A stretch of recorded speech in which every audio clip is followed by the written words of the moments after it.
here. Well.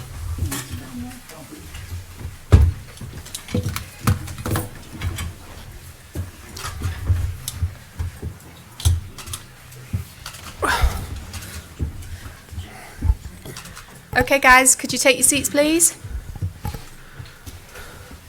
Thank you. Martin, all good? Okay, welcome everybody to Old Trafford. Could I just ask you firstly to turn your mobile phones off? And secondly, just some housekeeping rules. We don't have any planned fire alarm, so if you do hear the fire alarm, it is a real one, and the muster point is over on W1. If you'd like to put your hands up and we'll bring a microphone to you.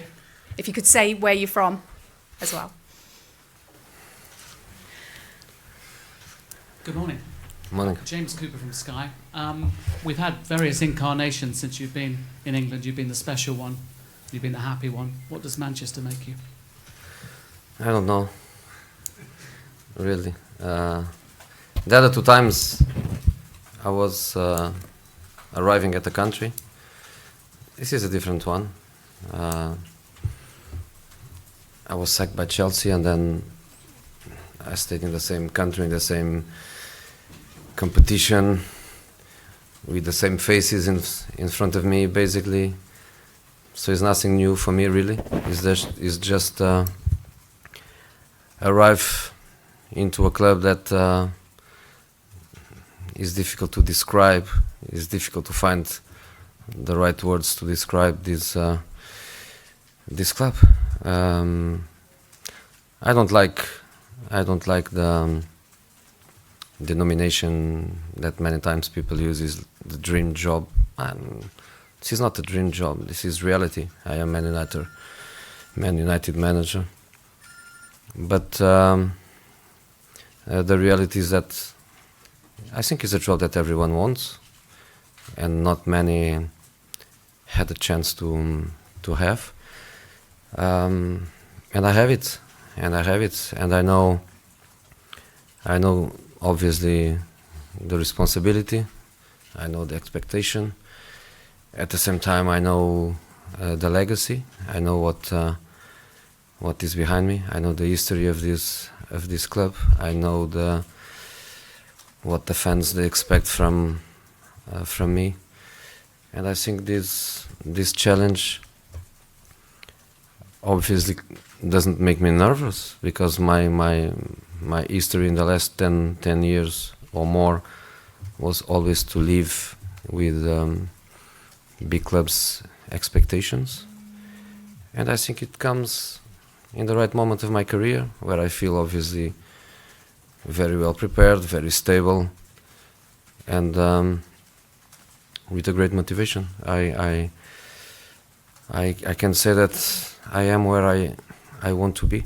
I want to be in this club, I want to be in this country, I want to be in the Premier League and in the domestic cups. I feel a bit frustrated that I'm not playing Champions League.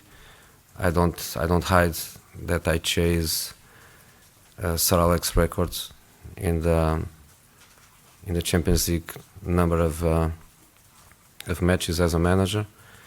I am around 130 matches, a little bit more, a little bit less, and hopefully it's only one season that we are not there. And when I say we, obviously the club is much more important than myself, and Man United is a Champions League club, and we have to make sure that July 2017, instead of waiting for the Europa League playoffs and then the group draw, we have to make sure that this club is where it has to be, which is obviously the Champions League. Jose, Simon Stone, BBC. The reality of Manchester United is that the last 3 years they've finished 7th, 4th and 5th. You said in your statement to forget about the last 3 years. Realistically, what is the aim this season? Is the aim to compete, or is the aim to win these big trophies? Depends on... I think depends on the way you want to face it. I was never very good playing with the words and playing with or hiding behind words and hiding behind philosophies. I was never good on that. In fact, I never tried to be good on that. I was always much more aggressive in my approach, with the risks that obviously can bring, and would be easy and even honest and pragmatic from my side to focus on the last 3 years, to focus on the fact that we don't qualify for Champions League and so on and so on, and would be quite pragmatic to say that let's work and let's try to be back to the Champions League, let's try to be back to the top 4, let's try to do well in the Europa League. I'm not good on that, and I don't want to be good. I prefer to be more aggressive, and to be more aggressive is to say that we want to win. We want to win, and probably I can anticipate that any one of you would come later with a question about style of play and what is before is the result or the style of play. I can imagine that one of these questions is around the corner, and I can anticipate by saying you can win a short competition, you can win a couple of matches without playing well, but you cannot win competitions without playing well. What is playing well? Playing well is score more goals than the opponent, is to concede less goals than the opponent, is to make your fans proud because you give absolutely everything, is to make your fans proud because you win. So we want everything at the same time. And again, it's an aggressive approach by myself. I want everything. I want to win matches, I want to play well, I want to play young players, I want to score goals, I don't want to concede goals. I want the fans to be behind us because in the last 10 minutes we are chasing a result. I want the fans behind us because in the last 10 minutes we are defending a result. I want everything, of course. We are not going to get everything, of course, but we want to. Jose Martin, Samuel, the Daily Mail. I've read an interview with you a number of years ago in which you seem to say that you liked big players with a point to prove, and that was one of the things that appealed to you about some of the signings you've made, some of the players that you inherited. Do you fit that category now of being a big player with a point to prove? Can you repeat, Martin, please? Yeah, that of being a big player, a big success, someone who's been successful throughout his career, but now also has a point to prove after what happened last season. You know, there are some managers that the last time they won a title was 10 years ago. Some of them, the last time they won a title was never. The last time I won a title was 1 year ago. It was not 10 years ago, 15 years ago, it was 1 year ago. So if I have a lot to prove, imagine the others. But the reality is that that was never important for me. You know, I play against myself. That's my feeling many times. I feel that I have to prove not to the others. I have to prove to myself. Is my nature. I would never be able to work without success. You know, that's my nature. I have always to find the reasons why I have always many questions towards myself and towards the people that is working with me. Is my nature. That's why I could approach this job in a defensive point of view by saying, yes, the last 3 years, yes, the best we did was fourth, the best we did was a FA Cup. I could go into that side I can't go. Is my nature. And we used to say in big clubs, and I work in some big clubs before. Obviously, Man United, by the social point of view, is a complete different dimension. But the reality is that people, when people has year after year a certain kind of menu, you change the menu. You have to change for better, not for worse. And Man United fans for so many years, success was just routine. Was just routine. And in this moment, the last 3 years are 3 years to forget. Are 3 years that I want to forget. I don't want the players to start the season by thinking we have to do better. What is to do better? To do better is to finish fourth. To finish fourth is not the aim. And this is what I do with myself. I'm 53. I'm not 63 or 73. Maybe you are tired of myself because I started so early at the highest level. But I'm 53. I'm a very young manager. If I have this approach of not try to prove to myself, not try to prove to the others, not going for big challenges, then I am in trouble. But the reality is that I was in trouble for the last 5 months. Was when I was in trouble. The first month was fine. The second month was not so good, and after the second month was a disaster. Jose, Ian Irving from Premier League Productions. You've already begun to make your mark on this squad. How many more changes do you think you need to make? I don't know. I really don't know. I think the third player is already official, or not yet? No. No. So the third player will be official. When? Soon. And I can try to make you understand the profile. We made the nucleus of 4 priorities, 4 positions, priorities, to give a certain balance to the squads, to give a certain push in terms of quality and in terms of the qualities that I need, that I want. As you know, especially the ones with more vision.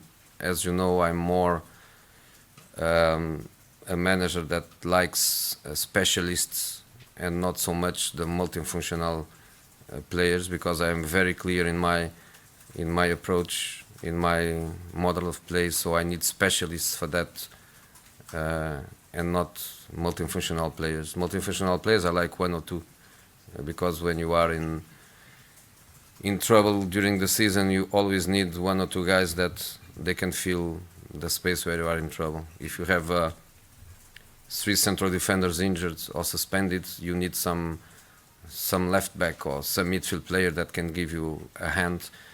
But basically I want specialists, and we decided 4 targets. From these 4 we have 2 or 3? 2 at the moment. 3, we have 3. And until we don't have the 4th, we are still working hard. Myself, the structure, Mr. Woodward, the owners, we are working hard on that. When we have the 4th, I breathe, we all breathe, and then the market will be open, because we are not going to get the 4th on the 31st of August. No way. We are going to get the 4th before that, and then we are stable.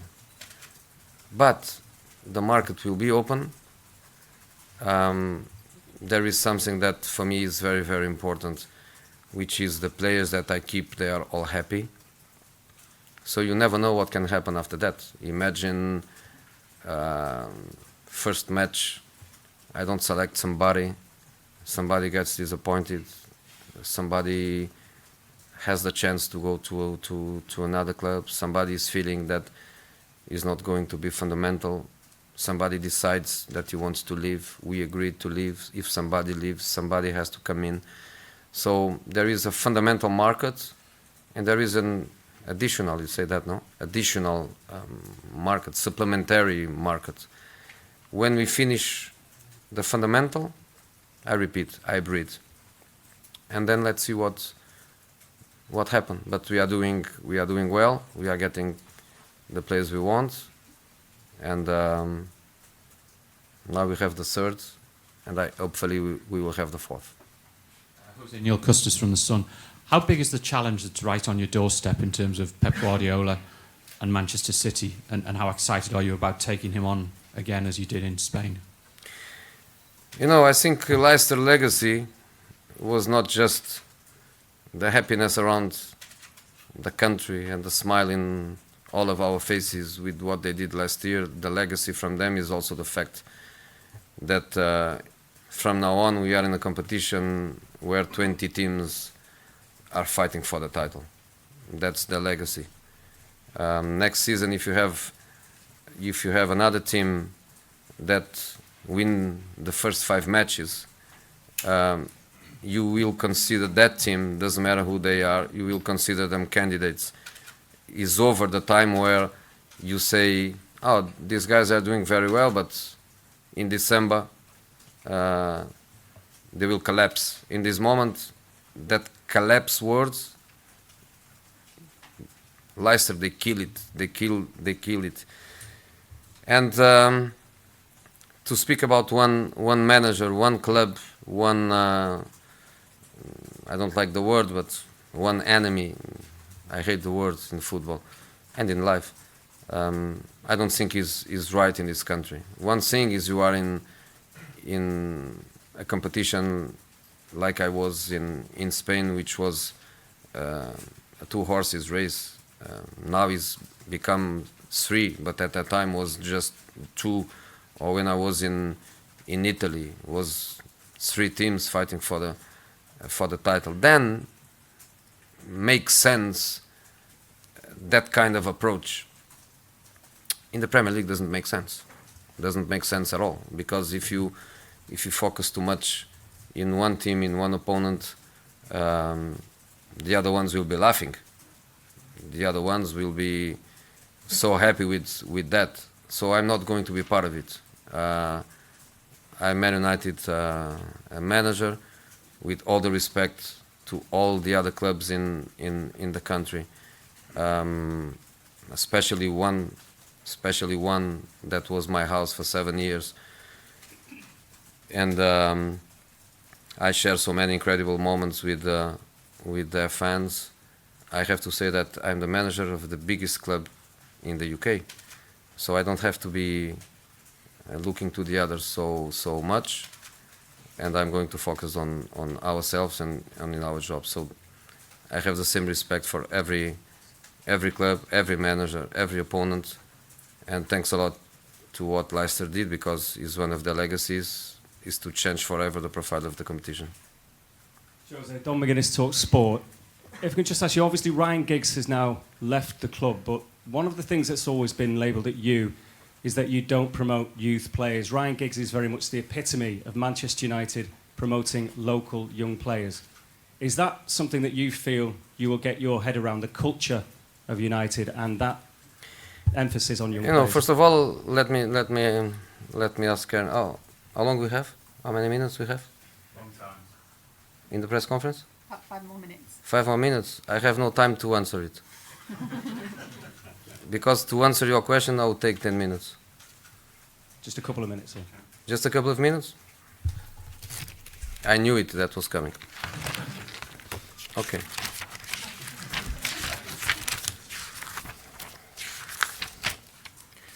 You know how many young players I promote to the first team from academies? 49. Do you want to know who they are? You don't want to know who they are. 49. 49. If you want, or if any one of you is interested, I can give you that. I promote 49 players from the academies, from the clubs, and with two factors that are very important on these records. Because sometimes you promote players because you don't have another chance, because you have so many injuries that you don't have another chance, you don't have another choice. You have to bring up the players from the academy because you have lots of players that are injured. That is one factor. And the second factor is when you are not playing for big targets, it's also easier to bring them up outside the pressure of the big moments. My record of injuries is very, very low. Very, very low. Even in many years, from the UEFA Champions League studies about every team, my teams, there were many times the teams with less injuries in the whole Europe. So I never promote players because of a need. I did it because of conviction and decision. And the second factor is that last year was the only season of my career that I was not fighting for the title. Because in every other season, winning or finish second or even third, I finished third once, I was fighting for the title until the last moment. So it was never a situation of stability and no pressure to promote young players. I did 49. And some of them, we are speaking about big names. We are speaking about players that today, for example, they are Champions League winners. Players that are in the Euro. Players that are playing for national teams. And 49 is a lot. So once more, one lie repeated many times.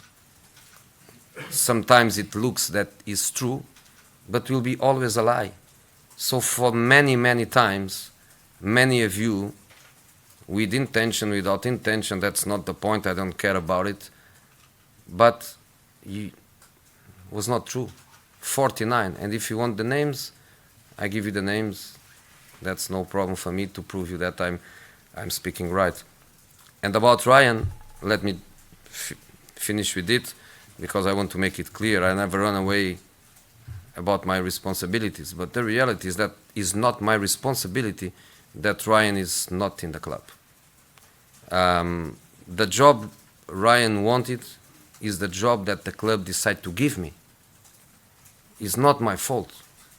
Ryan wanted to be Man United manager, and the club, for the reasons that only the club, the owners, Mr. Woodward, the board, they can tell you, they decide that the job was for me.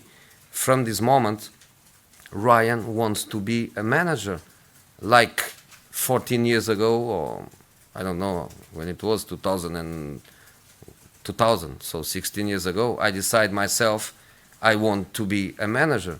For many of us, coaches, we start as assistant coaches, and for many of us, arrives a moment where we make a decision, and Ryan make his decision. So when you were speaking about, did I offer him a job? Could he be my assistant?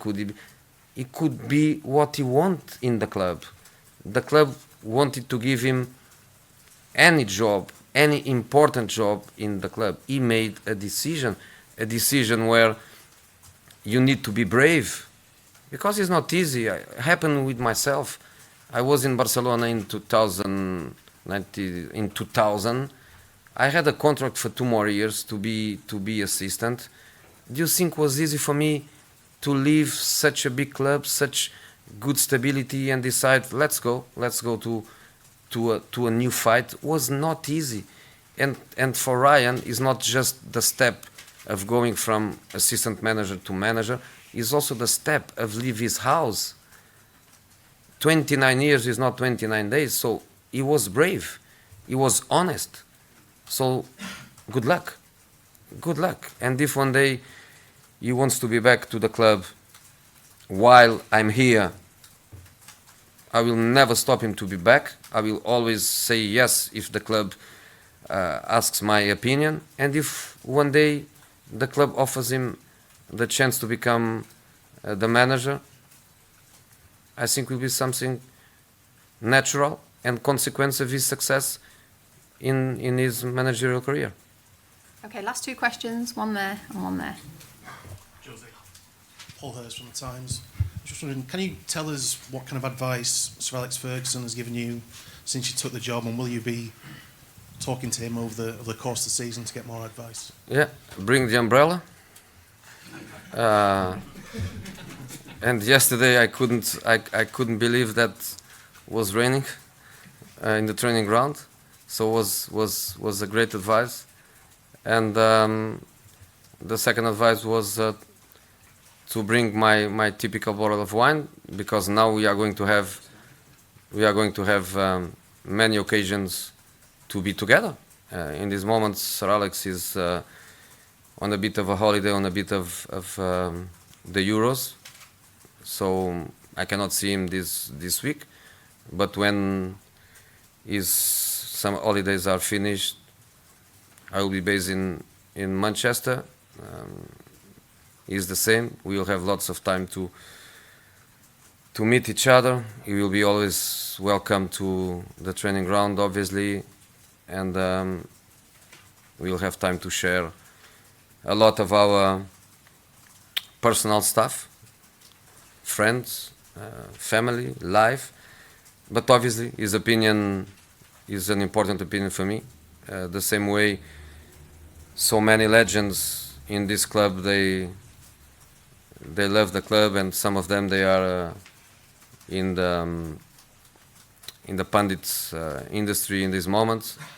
So every opinion will be important for me, agreeing, not agreeing, but people that loves the club and has a big connection with the club will be always respected by myself, and I will always give a look to try to learn from them what they can teach me. Okay, guys, last question. Jose, Mark Ogden, Independent. You mentioned before about wanting specialists and not multifunctional players. Where do you see Wayne Rooney next season? Is he a striker or is he a midfielder? Where are you, my friend? I'm here. I'm sorry, yeah. I think in football there are many jobs. There are many jobs on the field. I think the one that is more difficult to find is the guy that puts the ball in the net. And obviously the players, they change during the years. Their qualities, their characteristics, they change during the years. It's normal that a player at this age change a little bit. But there is something that will never change, which is the appetite, the natural appetite to put the ball in the net.